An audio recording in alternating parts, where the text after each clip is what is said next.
এখন এসআইআর এর এই দৌরাত্ম্য দেখে তো মনে হচ্ছে যে মমতা ব্যানার্জি মরে গেছেন, বেঁচেই নেই। আজকে যখন এসআইআর হলো, প্রথমে বললো যে এসআইআর এখানে হবে না, তারপর দেখা গেল নিজেই সই করে হলো। এখন আবার ধরা পড়ে যাওয়ার পর বলছে না না আমি তো এসআইআর ভরিনি। ওইদিকে বলছে, আর ভাইপো বলছে সব জায়গায় নমিনেশন ফর্ম জমা দাও।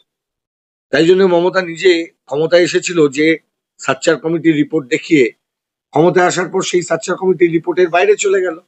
মমতা বললেন পশ্চিমবাংলায় ওয়াকফ দিয়ে প্রতিবাদ করা যাবে না। যে পরিমাণ মুসলিম ছেলেদেরকে উত্তরপ্রদেশ গুজরাটে অ্যারেস্ট করা হলো না, মমতা তার বেশি মুসলিম ছেলেকে, মুসলিম লোককে জেল ভরিয়ে দিয়েছে অ্যারেস্ট করে। সাম্প্রদায়িক মমতা, মুসলিম বিদ্বেষী মমতা। তার জন্য বারবার করে মমতাকে প্রমাণ করতে হয় ও কত বড় হিন্দুর মেয়ে। বলে না আমি শিব মন্দির মাথায় নিয়ে শুয়ে থাকি, এটা রাজনীতির লোকের বলার কথা? জ্যোতি বোস বুদ্ধদেব ভট্টাচার্যকে বলতে শুনেছিলে কোনোদিন যে আমি হিন্দু, আমি ওই করি তাই করি, বলতে শুনেছো?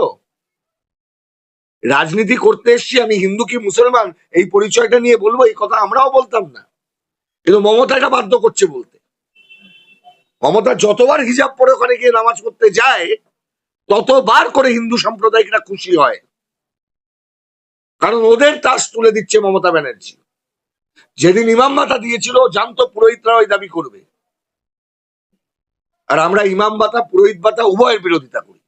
মানুষ এই জায়গাটা বুঝতে পারছেন যে মমতার ধর্মনিরপেক্ষতার এই যে মুখোশ, এটা হচ্ছে মুসলিম ববি হাকিম, খ্রিস্টান ম্যাথুয়ের কাছ থেকে টাকা নেবেন, ছুঁচো মেরে ওই টাকা ছোঁবেন না, অথবা হিন্দু সৌগত রায় টাকা নিয়ে থ্যাংক ইউ বলবেন। এবং দিনের শেষে মমতার ধর্মনিরপেক্ষতা ওই যে চোরেদের ধর্মনিরপেক্ষতা রক্ষা করবে, বদমাইশ দাঙ্গাবাজদের ধর্মনিরপেক্ষতা রক্ষা করবে। কিন্তু মমতার ধর্মনিরপেক্ষতা ইমাম পুরোহিত এদেরকে ভাতা দেবে, কিন্তু ইমামের ছেলে পুরোহিতের মেয়ে কাউকে চাকরির ব্যবস্থা করবে না। তারা নিজের পায়ে দাঁড়াক সেটা চাইবে না। গরিব মধ্যবিত্ত মুসলমান তারা মাথার চুলে ব্যবসা করুক, বাণিজ্য করুক, শিক্ষার জগতে যাক, মমতা চাইবে না। তাই জন্য মমতা নিজে ক্ষমতায় এসেছিল যে সাচ্চার কমিটির রিপোর্ট দেখিয়ে, ক্ষমতায় আসার পর সেই সাচ্চার কমিটির রিপোর্টের বাইরে চলে গেল। ক্ষমতায় আসার পর সাচ্চার কমিটির রিপোর্ট আজকে মমতাই ইমপ্লিমেন্ট করলো না, সবাই বেমালুম ভুলেও গেল। কিন্তু 2009 যখন বামফ্রন্ট হারছে, তখন মুসলিম এলাকায় এলাকায় গিয়ে তৃণমূল কংগ্রেস প্রচার করেছিল বামফ্রন্ট মুসলমানদের জন্য কিছু করেনি। এই তোহা সিদ্দিকি, সিদ্দিকুল্লাহ চৌধুরী, এইসব লোকগুলোকে দিয়ে, তখন আরেকটা ছিল এখানে, এই যেটাকে দেখা যায় না কি নাম, এই বরকতি, ইমাম বরকতি, এসব কিছু দালালকে দিয়ে সব লাগিয়েছিল। স্বাস্থ্য ক্ষেত্রে ব্যবসা করা যাবে না, ওই ন্যাকামো নয়। স্বাস্থ্যসাথী কার্ড দিয়ে নার্সিংহোম গুলোকে প্রমোট করাবো, আর তারপর নার্সিংহোমের লোকে যাবে সারা জীবনের সঞ্চয় দিয়ে বেরিয়ে আসবে? না, মুকুন্দপুর হবে না। না, সরকারি উদ্যোগে ট্রিটমেন্ট হবে। সরকার আইন করবে বেসরকারি নার্সিংহোম গুলোর জন্য যে এই ক্যাপের বাইরে তুমি টাকা নিতে পারবে না, যদি না নাও অন্য জায়গায় গিয়ে ব্যবসা করো, পশ্চিমবঙ্গে নয়। স্পষ্ট কথা স্পষ্ট বলতে হবে, কোনো চাপা নেই এখানে। আপনারা কি মনে করছেন মাদ্রাসাগুলো শিক্ষক আছে, মুসলমানদের উন্নতি করেছেন? মাদ্রাসায় শিক্ষক দিয়েছেন? দেননি। মাদ্রাসা কটা তৈরি হয়েছে? জ্ঞান বিজ্ঞানের চর্চার জায়গায় করেছেন? করেননি। তাই তো বাংলা বাঁচাও যাত্রা থেকে আমাদের বিকল্পের ডাক দিতে হচ্ছে। 1 নম্বর বিকল্প, পশ্চিমবাংলার বুকে আজ হোক কাল হোক পরশু হোক, বামপন্থীরা সরকার গড়লে, সিপিআইএম সরকার গড়লে, আমরা প্রথম যে কাজটা করব সেটা হচ্ছে সমস্ত চুক্তিভিত্তিক কাজ আমরা তাকে রেগুলারাইজ করাবো। আজকে যে সারা পশ্চিমবঙ্গ জুড়ে চুক্তিভিত্তিক কাজের নামে সাধারণ গরিব খেটে খাওয়া যুব সমাজকে যে শোষণ করা হচ্ছে, সমকাজে সমবেতন দেওয়া হচ্ছে না, বিজেপির আর্থিক নীতিকে ও দালাল মমতা আজকে ইমপ্লিমেন্ট করছে পশ্চিমবাংলায়। আজকে আমরা আইন করব যে সমস্ত চুক্তিভিত্তিক কাজকে রেগুলারাইজ করা হবে।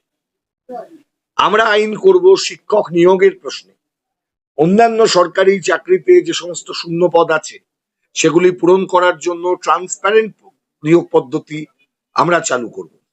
পাবলিক সার্ভিস কমিশনকে ধ্বংস করা হয়েছে, স্কুল সার্ভিস কমিশনকে ধ্বংস করা হয়েছে। আমাদের যে ইনস্টিটিউশন গুলো ছিল এই পশ্চিম বাংলায় প্রত্যেকটি প্রতিষ্ঠানকে আজ ধ্বংস করা হয়েছে। প্রতিষ্ঠানের উপর যে প্রাতিষ্ঠানিক আস্থা বিশ্বাসের জায়গা আজকে চলে গেছে, একে রেস্টোর করাবার জন্য আমরা বন্দোবস্ত করব। আমরা বলছি যে আমরা যদি ক্ষমতায় আসি, আমরা উচ্চ শিক্ষা পর্যন্ত মাস্টার ডিগ্রি পর্যন্ত, জ্যোতি বসুর সরকার ভারতবর্ষের বুকে প্রথম 8 ক্লাসের প্রতিশ্রুতি ছিল, ম্যানিফেস্টোয় 77 সালের ভোটে ক্ষমতায় আসার পর 8, 9, 10 ক্লাস পর্যন্ত প্রথমে, তারপর 12 ক্লাস পর্যন্ত আমরা ফ্রি পড়া করেছিলাম। আমরা সরকারে এলে মাস্টার ডিগ্রি পর্যন্ত ফ্রি করব এবং আইন আনবো শিক্ষা নিয়ে আর স্বাস্থ্য নিয়ে এই বাংলায় ব্যবসা করা যাবে না। স্বাস্থ্য আর শিক্ষায় ব্যবসা আমরা বন্ধ করব পশ্চিমবাংলায়। ও যেই হোক, ও টিউটোপিয়া, ইউটোপিয়া, ফিজিক্সওয়ালা, কেমিস্ট্রিওয়ালা, এই গ্রুপ সেই গ্রুপ, ওর ইঞ্জিনিয়ারিং কলেজ তার ইঞ্জিনিয়ারিং কলেজ, পার্থর বইয়ের নামে, ওই পার্থর মরা বইয়ের নামেও তো একটা কলেজ আছে না স্কুল আছে। পার্থ মানে ওই চোর পার্থর কথা বলছি, যার টাকা গার্লফ্রেন্ডের খাটের তলা থেকে টাকা পেয়েছিল, যার ওই চোর পার্থর বইয়ের নামেও মরা বউ, তার নামেও নাকি স্কুল আছে। ওইসব স্কুল এই সব আইন করাবো, এই আইনের বাইরে যাওয়া যাবে না। স্বাস্থ্য শিক্ষায় কোনো ব্যবসা চলবে না, শ্রমিককে নিয়ে খেলা চলবে না, মানুষের দাম যেটা আছে সেটাকে বাড়াতে হবে, হিউম্যান ভ্যালু বাড়াতে হবে, যেটা বাংলায় ধ্বংস করা হয়েছে। চতুর্থ কাজ, যেটা খুব গুরুত্বপূর্ণ কাজ আমরা করব, সেটা হচ্ছে পশ্চিমবাংলার বুকে বাংলাকে শেষ করার জন্য যারা যারা ষড়যন্ত্র করেছেন, যারা যারা দুর্নীতি করেছেন, এরা যাতে জেলে থাকেন এবং ভারতের আইন অনুযায়ী জেলে থাকেন। মানে চুরি করার জন্য ফাঁসিতেও কাউকে চড়তে হবে না, অনেকের ইচ্ছে আছে জেলে যাবেন, ওই যে বলে না মাঝে মধ্যে ফাঁসিতে চলে যাবো চুরি করেছি প্রমাণ করতে পারলে। চুরি করেছি প্রমাণ করতে পারলে ভারতবর্ষের আইনে কাউকে ফাঁসিতে চড়তে হয় না, কিন্তু চুরি করেছি প্রমাণ করতে পারলে জেলে যেতে হয়, জেলে যাবেন। একজনের জন্য তো বলেই দিয়েছি, ওখানে বিশ্ব বাংলার স্টলও বানিয়ে দেবো, ভেতরে সেলাই শেখাবেন, এই করবেন, ভালো কাজ গভর্নমেন্টই দেবে ওকে। ওখানে জেলে যাবেন, ওই যদি কোনো মহিলা জেলে যান তাহলে জেলে অন্তত ওকে দিয়েও কিছু কাজ করাবো, তো সরকারের কাজ করাবো না? ওরও কিছু গুণ আছে। যদি যখন জেলে যাবেন উনি গিয়ে শেখাবেন, সেলাই করতে পারেন শেখাবেন, কবিতা লিখতে পারেন শেখাবেন, গান গাইতে পারেন শেখাবেন। জেলের কয়েদিদের মধ্যেও তো চর্চা করতে হবে। আমরা তো জেলের রিফর্মসও চাইছি, তো ওকে দিয়েই শুরু করব। উনি ওই কাজটা করবেন, তখন গভর্নমেন্ট ওনাকে অ্যাসাইন করবে। আর আর আর ওই বাকি যদি যা কারণ ফাঁসিতে চড়াবো না, জেলে থাকতে হবে, নিশ্চিত করবো। জিতলে মেসিকে আনবেন, কারণ বিজেপির তরফ থেকে বলা বাবা ও হচ্ছে তো ঠিক আছে, ওটা আবার একটা হবে, আবার শতদ্রু দত্ত হবে, বিজেপি আনবে মেসি। আর ভোটের ইস্যু কি মেসিকে আনবো? ভাগ্য ভালো বলেনি যে ওই কি বলে ওই ইয়েকে আনবো, কি বলে ওই যা সিনেমা আর্টিস্ট নিয়ে যাবো কোনো, তো বেসিক্যালি তাই হচ্ছে। আর মেসির ওই নামটা তুলে দিলেই তলায় তো দুর্নীতি যখন গন্ধটা বেরোবে, সেখানে তো পিসি বেরোবে, পিসি পিসি করে বেরোবে, মেসি মেসি করে মাঠে চাচাবে, তলা থেকে পিসি পিসি করে। ম্যানুয়ালের ঢাকনা খুলে গেছে, ম্যানুয়ালের ঢাকনা নেই। দাদা, বাংলা বাঁচাও যাত্রার কথা যদি বলি, আপনি তো গেলেন, যাত্রায় হাঁটলেন। প্রশ্ন হচ্ছে, এই যে যাত্রা আপনারা করছেন এতদিন ধরে, আগামী দিনে আরো বেশ কিছুদিন চলবে এই যাত্রা, সাধারণ মানুষের ভাবাবেগ বা সাধারণ মানুষের কথা যদি ক্ষমতায় আসতে পারে, আবার বললাম ভবিষ্যৎবাণী আমি করি না, করবো না। আমরা শূন্য থেকে 1 হই কি 2 হই সেটা বড় কথা নয়। 2026 সালের ভোটে যদি তৃণমূল বা বিজেপির মধ্যে কেউ একজন জেতে এই পশ্চিমবাংলায়, আবার পশ্চিমবাংলার বাসীর কি হবে সেটা একটু পশ্চিমবঙ্গবাসী ভাবুক। বামেদের কথাটা বামেরাই করবে, বামেরা মানুষের কাছে যাবে, মানুষ যেভাবে সিদ্ধান্ত নেবেন তার ভিত্তিতে ভোট হবে। আপনারা মানুষকে দায় দিয়ে দিচ্ছেন না যে তারা কাকে ভোট দেবে? দিনের শেষে মানুষই তো ইতিহাস রচনা করেন, আমরা তো এই কথাই বলে আসছি। কোনো ভোট কুশলী নয়,